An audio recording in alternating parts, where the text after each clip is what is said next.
Hey there, you looking kinda cute. Please consider subscribing and check out our Patreon. Let's have some fun. Story brought to you by Bobbie Peters. Neighborhood kids, including the girls, were playing ball in the park down the street. Their calls, shouts, and cheers were carried by the summer breeze into the shade-darkened room. The room was neat and clean. Most prominent were the pictures of pretty girls from teen magazines taped all over the door, a large map of the world hanging on one wall, a double bed, 2 dressers, and a television in one corner. Laying on his bed was a slender figure, a boy, but one would have to look closely to be sure. The face was pretty, with dimpled cheeks, a little narrow nose, and a porcelain smooth complexion, and the hair was thick and rested on the checks and hung over the ears to the shoulder. In one corner window, a mobile of biplanes was spinning with the breeze.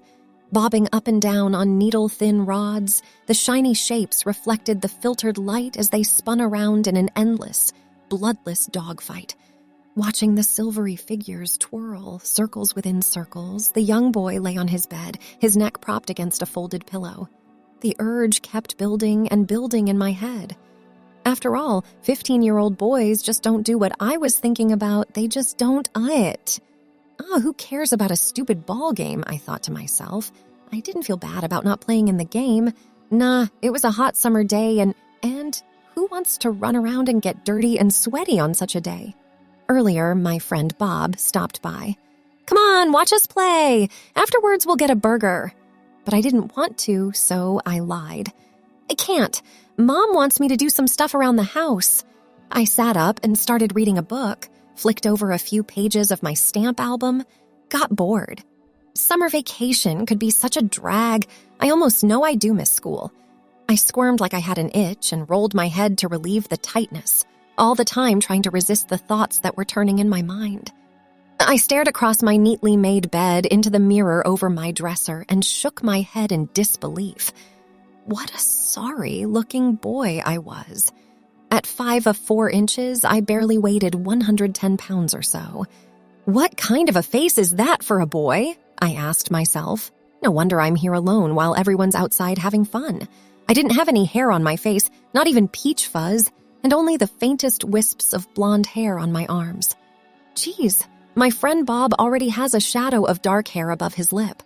I ran my hands through my hair, working out the snags with my fingers and smoothing it behind my ears. It was thick, so thick that when washed, it was too fluffy to tuck in behind my ears, so it hung over them in a very girlish style, made even more feminine by a natural upturned curl at the end.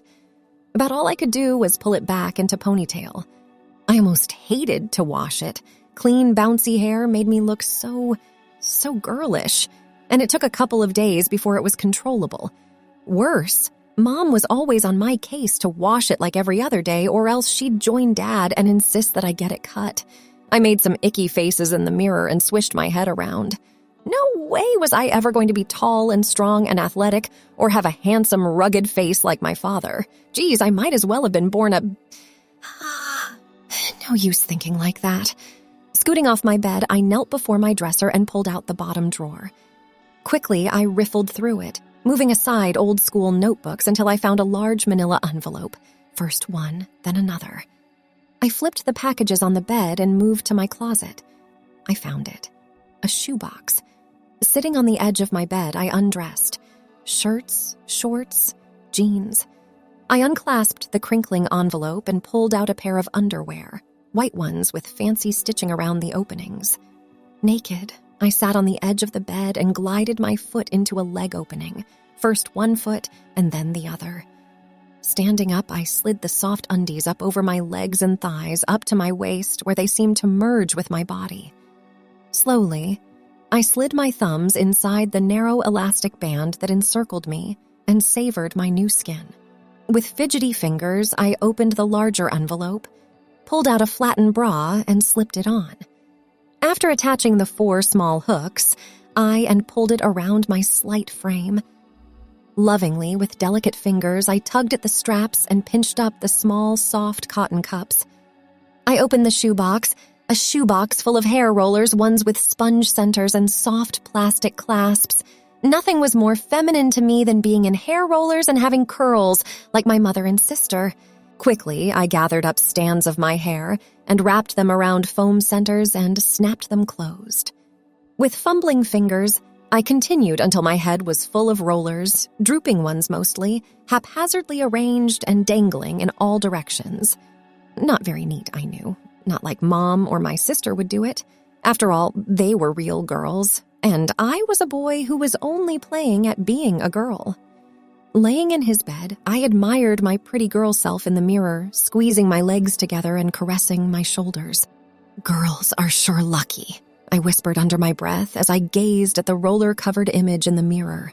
They get to wear all kinds of neat clothes that boys never get to wear, like panties and dresses and bras and slips, and they get to fix their hair in lots and lots of different ways, curly or straight, long or short, up or down, in any color they want. And girls have lots of friends and do lots of things, like they get to play ball and nobody laughs at them, but let a boy do a girl thing and everyone laughs at him. Geez, I wonder what it would be like to be a girl so I could do all the things girls can do. Tap, tap, tap! The shade was hitting the window. Better keep my ears open, I sure didn't want anyone catching me. The bedrooms in our house didn't have locks, so sometimes I'd push the dresser in front of my door. One time I was starting to get into Sis's undies and the door banged into the dresser. It was my mother. Like crazy, I pulled on my jeans, moved the dresser, and told her I was cleaning my room. I soaked in the hardness of the hair rollers against my pillowed head, the softness of the white cotton underwear against my bottom, and the tightness of the bra straps that expanded into my chest as I breathed. I stroked my body, running my fingers down my smooth arms, along my legs, up the inside of my thighs, and onto my pantied front, savoring the most delicious sensations. A shiver of excitement ran up my spine from the tip of my head to the bottom of my feet as I soaked in all the thoughts and feelings of the moment. Time seemed to stand still as I entered my own world of make-believe. I barely heard the noise, a metallic click. Click, right away I knew the doorknob was being turned and released. My eyes darted to the door as it swung open. What to do first? Jump under the covers, under the bed? Too late. "Mom!" I muttered as I pulled myself up. My eyes bulged out and I stuttered. I wanted to say more but could barely get enough air to breathe, much less speak. My jaw dropped, closed. I was speechless. Mom stood frozen with her left hand on the doorknob and her body halfway into my room. She looked as startled as I was. "Danny, sorry, thought you were out." A look crossed her face like she had tasted something she didn't like. "I just came in to see if..." She looked hard to me. Then the full force of what she saw must have hit her. "Oh my... I am sorry." With outstretched arms, she walked to me. "What are you doing, Danny? What are you doing, my boy? I was just pretending. Just pretending." "Really? Pretending? Pretending to be what? To do what?" she asked as she hovered over me. "Ma, just pretending, that's all." "To be what?" I spit out my answer. "A girl, that's all. Just a girl." Mom sat next to me on the edge of the bed, her legs dangling over the edge. I looked away. All of a sudden, I felt cold, an icy coldness. I could feel Mom's eyes staring at my hair, the bra, the undies. What must she be thinking? There was silence for what seemed like forever before she touched my shoulder. Danny. I didn't know. I just never thought." Mom's hand brushed against a dangling half-wound roller. Now, don't feel bad," she'd said in an almost pleading voice as she playfully unraveled the roller and rewound the already curled stand of hair. "These need to be tighter, dear, or you won't get the curl you want." It was hard holding back the tears, and I started sniffling. "It's not your fault, son." Mom's sympathy made me feel even more like crying. "If your father was home more, this wouldn't have happened." I struggled to think of words as Mom put her arms around me and pulled me close to her. "You look just like your sister a couple of years ago. Isn't that Sue's old training bra?" Mom said as she tugged at a strap. "Yes, I believe it is, but it's long forgotten, I'm sure." Mom held me tight, her face nestled against my roller-covered head. And those old undies, I'm sure she doesn't miss them. Of course, she has lots of much prettier ones now, she said in a soft, rhythmical voice. Mom, you won't tell Sis, please. No, dear, I won't. And Dad, you won't tell him either? Danny, don't worry about a thing. It'll all be fine, I promise. Without another word, Mom stood up and walked away, pausing in the hall to give me a faint smile before closing the door. I dropped on my back, closed my eyes, and shook my head. How could I be so careless?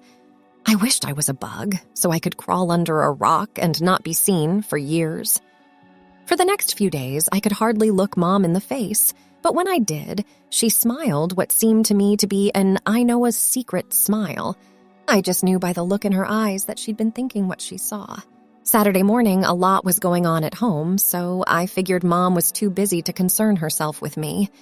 Dad would be home that evening. I wasn't sure why Mom had mentioned his name that day, but I didn't think much of it.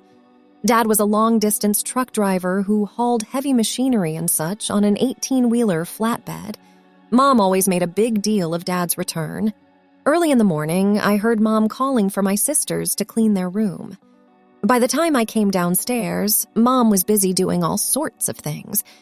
Besides getting the house clean, Mom made my sisters fix their hair for Dad so they looked pretty for him.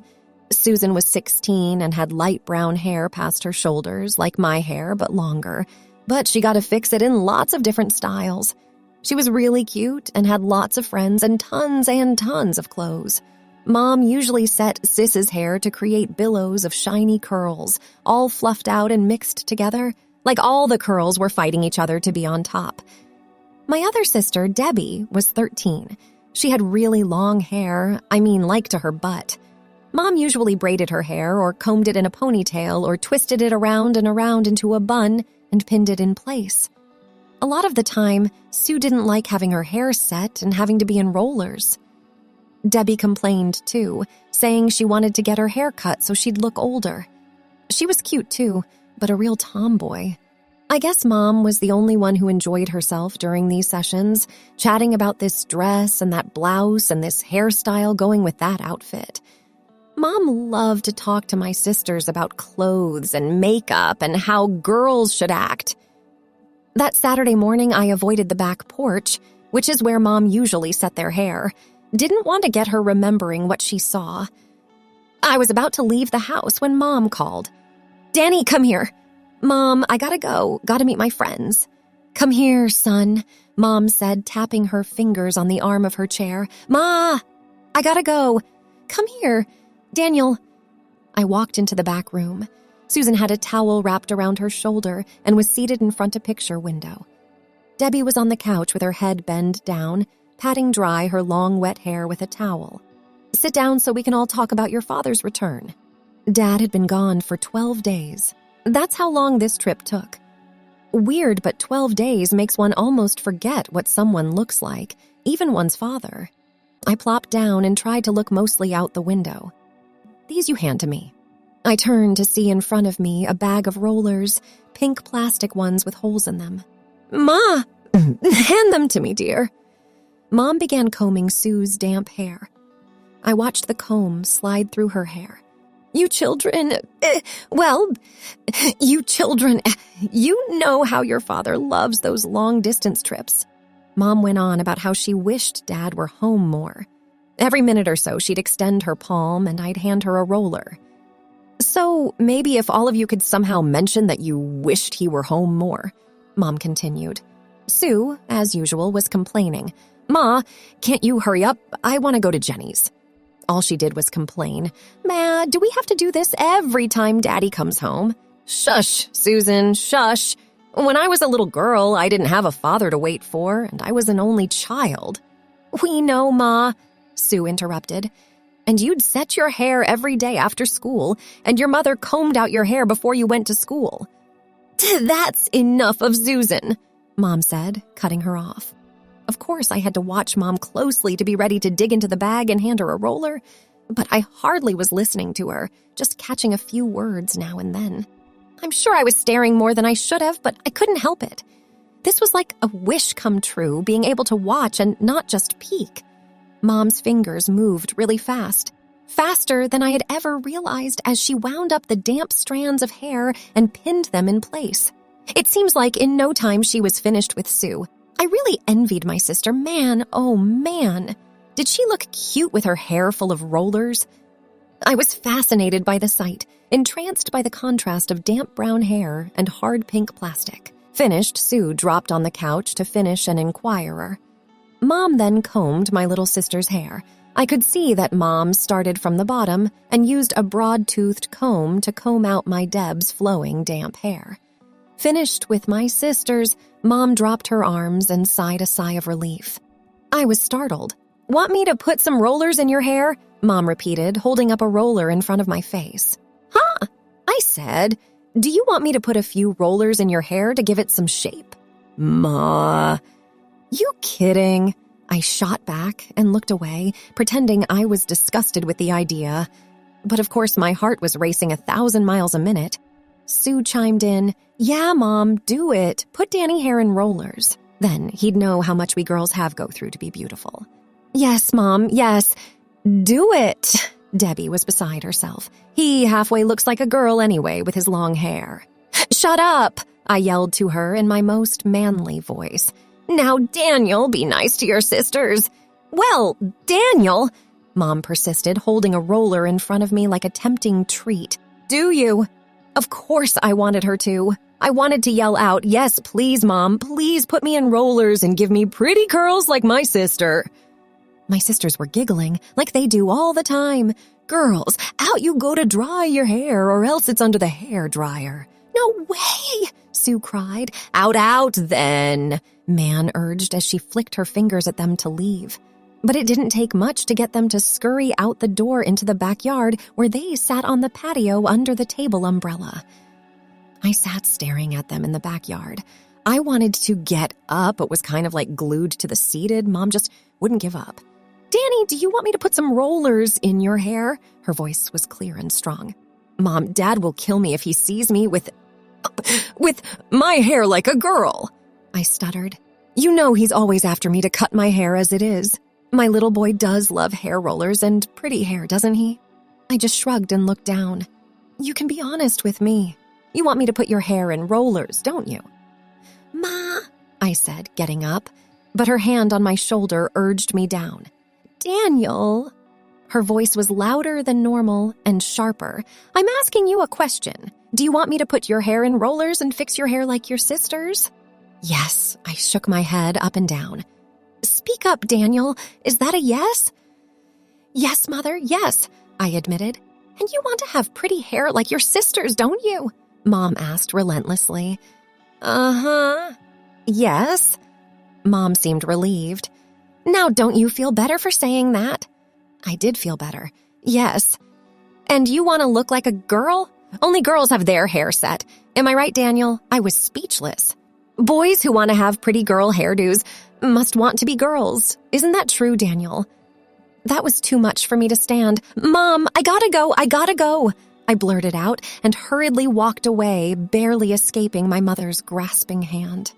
All during the rest of the day, Mom's words repeated themselves in my mind. If only I had the courage to let Mom fix my hair. If only I had the courage to do what I wanted to do. It would be so much fun. I know it. I just know it. Thanks for watching. Check out Patreon if you want to have early access to the other parts. If not, it will be online in a couple of days.